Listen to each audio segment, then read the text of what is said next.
میرے عزیز دوستو، السلام علیکم ورحمۃ اللہ تعالی وبرکاتہ۔ امید کرتا ہوں آپ سب خیریت سے ہوں گے۔ دوستو، ہم سبوں کے ذہن میں ایک سوال ہے، ایسے کون سے صحابی رسول ہیں جن کا ذکر قرآن کریم میں آیا ہے اور اللہ کے رسول صلی اللہ تعالی علیہ وسلم کا منہ بولا بیٹا کس صحابی رسول کو کہا جاتا ہے؟ تو آئیے آج کی ویڈیو میں یہی جاننے کی کوشش کرتے ہیں۔ چینل پر نئے ہیں تو چینل کو سبسکرائب کر لیں اور اس ویڈیو کو ایک لائک ضرور کر دیں۔ تو آئیے ویڈیو اسٹارٹ کرتے ہیں۔ حضور سیدنا زید بن حارثہ وہ واحد صحابی ہیں جن کا نام قرآن مجید میں آیا ہے۔ آپ کو بچپن میں اغوا کر کے غلام بنا لیا گیا تھا۔ کئی ہاتھوں سے بکتے ہوئے آپ حضرت خدیجۃ الکبریٰ کے بھتیجے حکیم بن حزام نے خرید لیا اور اپنی پھوپھی حضرت خدیجۃ الکبریٰ کو نذر کر دیا۔ حضرت خدیجہ نے اس غلام کو حضور صلی اللہ علیہ وسلم کی نذر کر دیا۔ یہ در حقیقت ایک آزاد عیسائی خاندان کے لڑکے تھے۔ اس دوران آپ کے والد کو بھی آپ کی خبر پہنچ گئی۔ آپ کے والد حارث اور چچا آپ کو لینے مکہ آئیں اور حضور صلی اللہ علیہ وسلم کو منہ مانگی رقم کی پیشکش کر دی۔ آپ صلی اللہ علیہ وسلم نے فرمایا،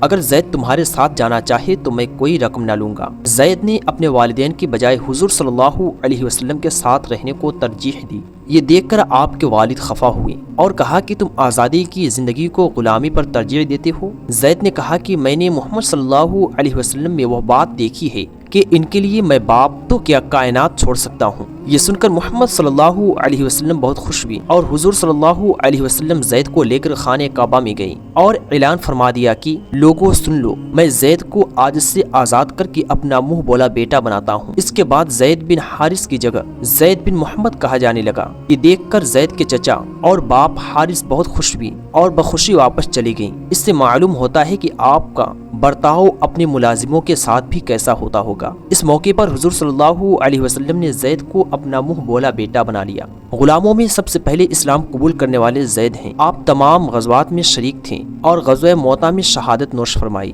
ایسے ہی دلچسپ معلومات اور حکایات پڑھنے اور سننے کے لیے ہماری اس چینل کو سبسکرائب کر لیں۔ ملتے ہیں پھر ایک نئے ٹاپک کے ساتھ، تب تک کے لیے اللہ حافظ۔ اللہ تعالی آپ سب کا حافظ و نگہبان۔